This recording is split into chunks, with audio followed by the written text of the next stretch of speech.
परमेश्वर के मीठे और मधुर नाम के नाम से सभी को जय मसीह की।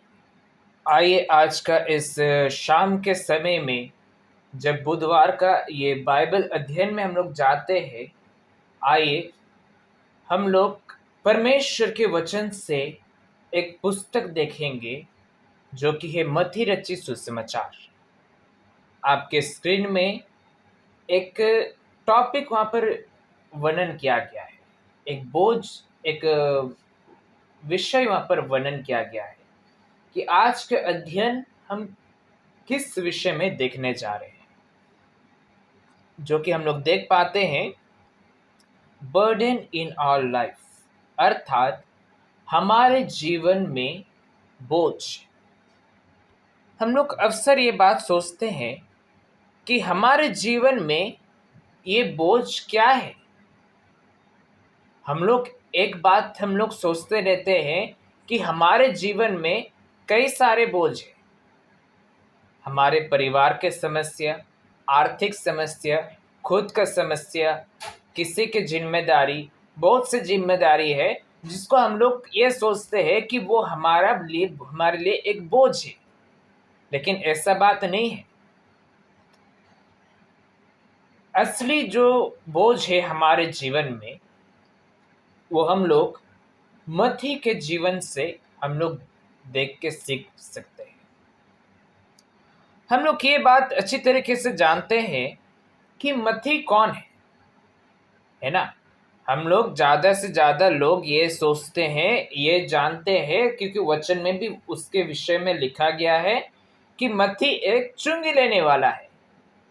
He is the tax collector. उससे ज़्यादा कुछ नहीं जानते हैं, लेकिन उसके जीवन से जो मूल्य विषय है, उसके जीवन से हम लोग सीख सकते हैं। हम लोग उसी के और पर हम लोग बढ़ेंगे।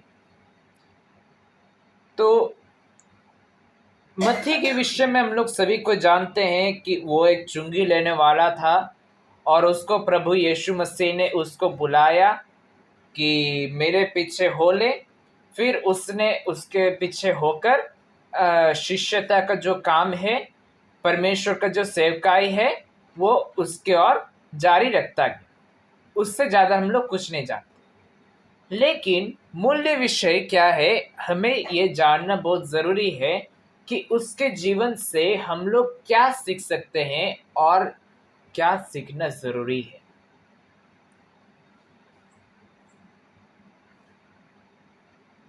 डॉक्टर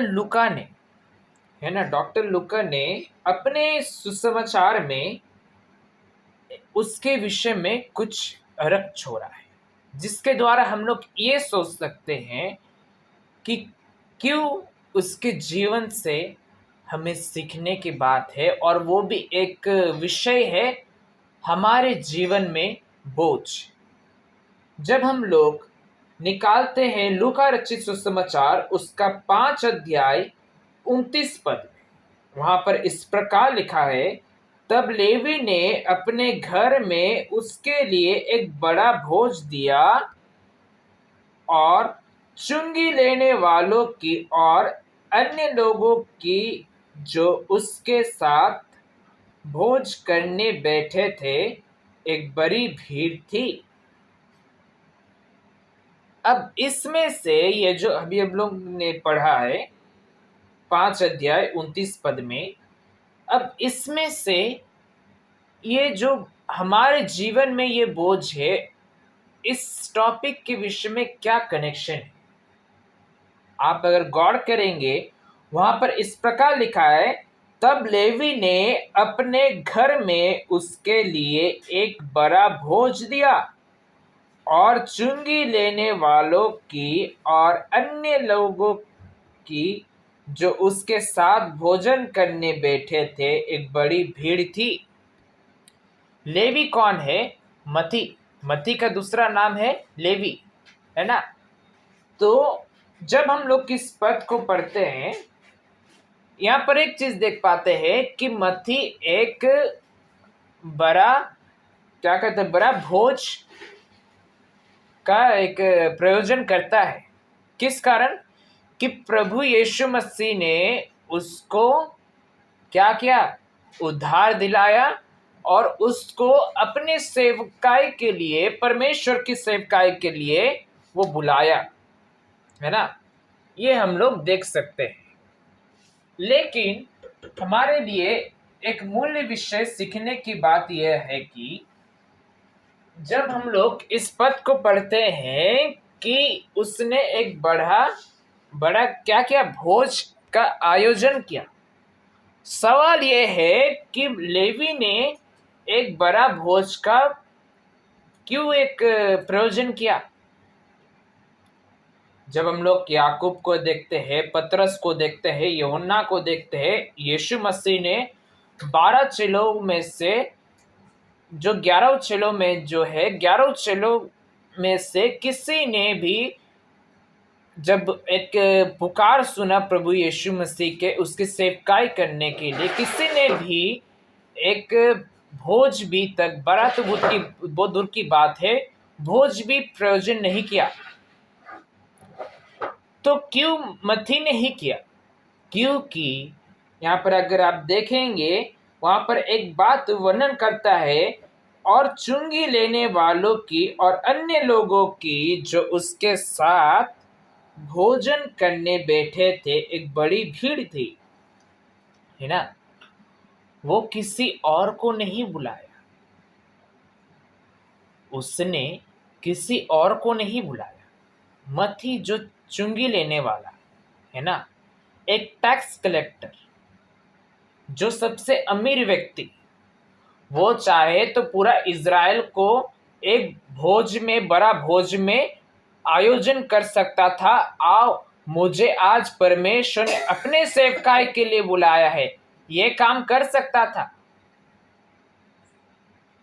लेकिन उसने क्या किया, चुंगी लेने वालों को बुलाया। क्यों बुलाया? क्योंकि मत्ती के अंदर इस बात का एक बोझ था कि मुझे अपने दोस्तों को, मुझे अपने संगी साथी को क्या करना है, उनको भी प्रभु यीशु से मिलाना है, और उसके साथ जिससे उन्हें भी उद्धार मिले। इस बात का एक बड़ा बोझ था उसके जीवन में, है ना। इसलिए मत्ती के जीवन में अगर आप देखेंगे, मत्ती अपना सुसमाचारों में भी प्रभु यीशु मसीह का एक भविष्यवाणी करने के बाद सुसमाचार को प्रचार करता है ना। जब हम लोग मत्ती रचित सुसमाचार उसका 1 अध्याय 21वीं पद को पढ़ेंगे तो वहां पर इस प्रकार लिखा है कि वह पुत्र जानेगी और तू उसका नाम यीशु रखना, क्योंकि वह अपने लोगों का उनके पापों से उद्धार करेगा। अब यहाँ पर कौन लिख रहा है, कौन भविष्यवाणी कर रहा है? मत्ती कर रहा है ना। किसके विषय में भविष्यवाणी कर रहा है? प्रभु यीशु मसीह के विषय में। क्यों भविष्यवाणी कर रहा है? इस पद में हम लोग देख पाते हैं क्या कह रहा है कि वह पुत्र जानेगी और उसका नाम यीशु होगा, जिसका नाम का अर्थ क्या है? उद्धार, है ना। तो क्या हुआ, प्रभु यीशु मसीह के ये जो सुसमाचार का जो कार्य है नया नियम में, पहला काम मत्ती ने किया। उसने क्या किया? उसने सुसमाचार सुनाया, है ना। अपने पुस्तक में सुसमाचार को डाल दिया कि सिर्फ और सिर्फ हम लोगों के लिए नहीं, बल्कि अपने दोस्तों के लिए जो भी उसके साथ चुंगी लेने के काम करते थे, जो पापों के काम करते थे, वे लोग क्या करें? प्रभु यीशु मसीह से मिले, है ना। उसने क्या किया? उसके अंदर जो बोझ था, अपने जीवन में एक बोझ था कि मुझे अपने दोस्तों को क्या करना है? उद्धार दिलाना है। पहली बात, जब हम लोग मत्ती रचित सुसमाचार उसका 28 अध्याय 19 से लेके 20 पद तक देखते हैं तो वहाँ पर एक बड़ा कंक्लूशन रहता है। वहाँ पर एक बात कहता है कि कैसे परमेश्वर ने अपने सेवकाई के लिए एक आज्ञा रख छोड़ा, है ना, एक आज्ञा रख छोड़ा जिससे लोग, कोई भी व्यक्ति क्या करे, परमेश्वर के अनुसार चले। जब हम लोग मत्ती रचित सुसमाचार उसका 28 अध्याय 19 और 20 पद को पढ़ते हैं, वहां पर इस प्रकार लिखा है, इसलिए तुम जाओ, सब जातियों के लोगों को चेला बनाओ, है ना।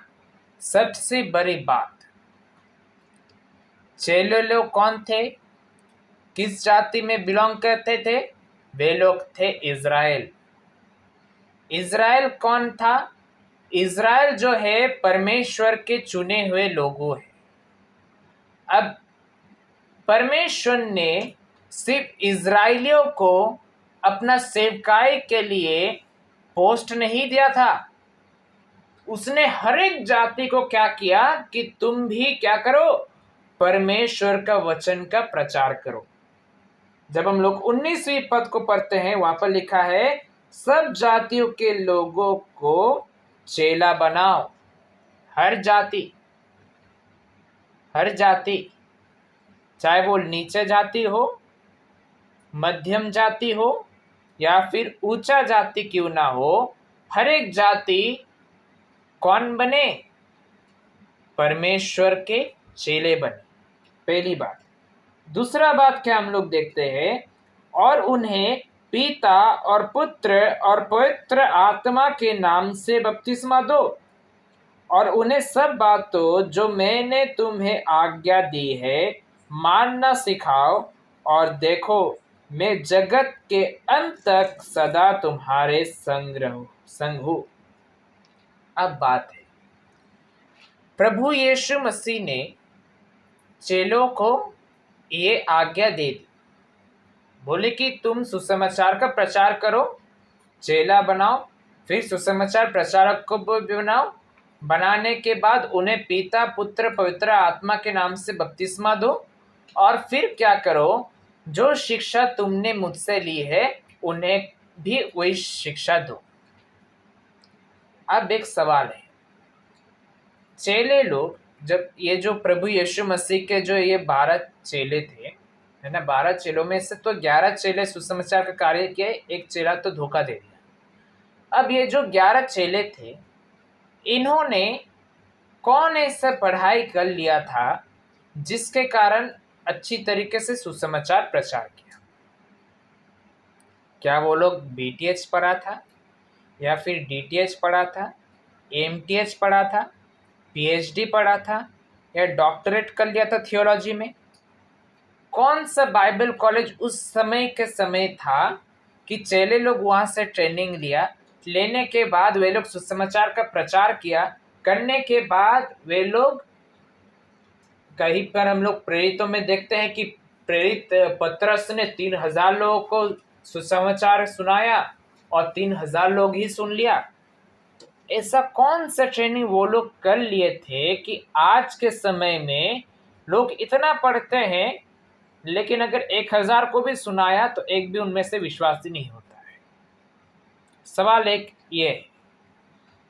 सवाल का जो जवाब है, उन लोगों ने कुछ भी नहीं पढ़ा था, ना डीटीएच किया था, ना बीटीएच किया था, ना एमटीएच पढ़ा था, ना पीएचडी पढ़ा था, ना डॉक्टरेट पढ़ा था, ना कुछ भी पढ़ा था।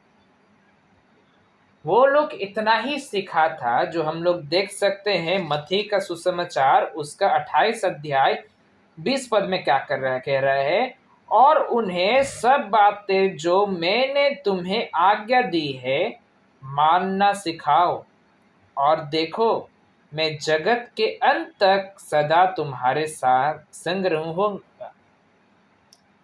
हम लोग अक्सर जब इस वचन को सुनने के बाद हम लोग एक बात सोचते हैं, क्या मेरे अंदर थोड़ा सा भी ताकत है या फिर सामर्थ है या फिर मेरे अंदर थोड़ा सा भी योग्यता है कि मैं उस व्यक्ति को परमेश्वर के वचन में प्रचार करूं? हम लोग एक बात हर समय सोचते हैं, लेकिन वचन में यहाँ पर मत्ती रचित सुसमाचार उसके 28 अध्याय 19 और 20 पद में जब प्रभु यीशु मसीह जब सुसमाचार कार्य का सेवकाई का जो आज्ञा देता है, यहाँ पर चेलों लोग के क्वालिफिकेशन के हिसाब से नहीं देता है। वहां पर चेले लोग एमटीएच नहीं किए थे या फिर डॉक्टरेट नहीं किए थे कि उस समय प्रभु यीशु मसीह देखता है, हाँ मेरे चेले लोगों ने ये पढ़ा है, अच्छा मथी ने ये पीएचडी पढ़ा है, ठीक है मथी तुम जाके वहां पर जाके सुसमाचार सुनाना। प्रभु यीशु मसीह ने उनकी योग्यता नहीं देखा है। प्रभु यीशु मसीह ने सबसे बड़ी चीज क्या किया है कि जो प्रभु यीशु मसीह ने सिखाया है उसी को चेले लोग सीखे थे और उसी से उन्होंने सुसमाचार के प्रचार किए थे, इसलिए आज इतने लोग विश्वास में आए थे। हमें ज़्यादा कुछ नहीं करना है, हमें परमेश्वर का ये जो सुसमाचार है, चारों सुसमाचार है ना, लेकिन हम लोग चार सुसमाचार नहीं बोलते हैं बाइबल। अगर देखा जाए रोमियो की पुस्तक को हम लोग पांचवी सुसमाचार इसलिए बोलते हैं क्योंकि वहां पर प्रभु यीशु मसीह के अच्छी तरीके से वहां पर वर्णन करता है, दुख भोग सब कुछ वहां पर वर्णन करता है। इसलिए हम लोग अगर देखेंगे कि परमेश्वर के वचन को अगर हम लोग अच्छी तरीके से इन चारों सुसमाचार को अगर अच्छी तरीके से अध्ययन कर लेंगे, अच्छी तरीके से सीख लें क्या प्रभु यीशु मसीह कहना चाहता है, तभी हम लोग जीवन में सुसमाचार प्रचार करने पाएंगे। ये मत सोचिए कि आप अपने एरिया के लोग हो या फिर कहीं के लोग हो, उनको आप कैसे सुसमाचार सुनाओगे। उनको सुनाने से असंभव है, वो लोग सुनेंगे ही नहीं। आप जानते नहीं हो कि यहूदी लोग इनसे भी डेंजरस थे, क्योंकि ये जो पुराना नियम है वे उनका अभी भी अगर देखा जाए, हमारे लिए तो एक कॉन्स्टिट्यूशन है, रीति रिवाज का एक, भारत में हम लोग का रीति रिवाज का एक पुस्तक है, लेकिन अगर आप इज़राइल में जाएंगे तो यही बाइबल आपको, पुराना नियम का जो बाइबल है, ये आपको वहाँ पर व्यवस्था के रूप में वहाँ का रीति रिवाज के अनुसार आपको मिला जाएगा। इज़राइल में अभी अगर जो भी सरकार है वो सिर्फ और सिर्फ बाइबल को लेके ही चलते हैं, है ना, वो भी पुराना नियम का, नया नियम को नहीं।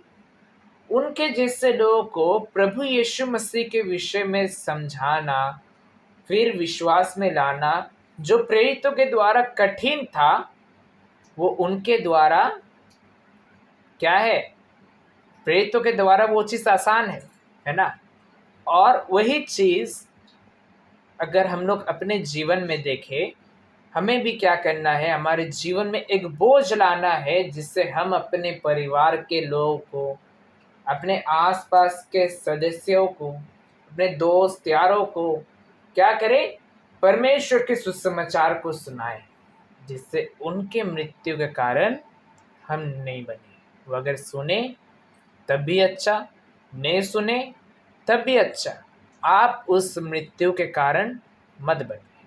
परमेश्वर उसके वचन के द्वारा सभी को आशीष दे, या फिर प्रभु का नाम महिमामय हो। आमीन। सभी को जय मसीह की।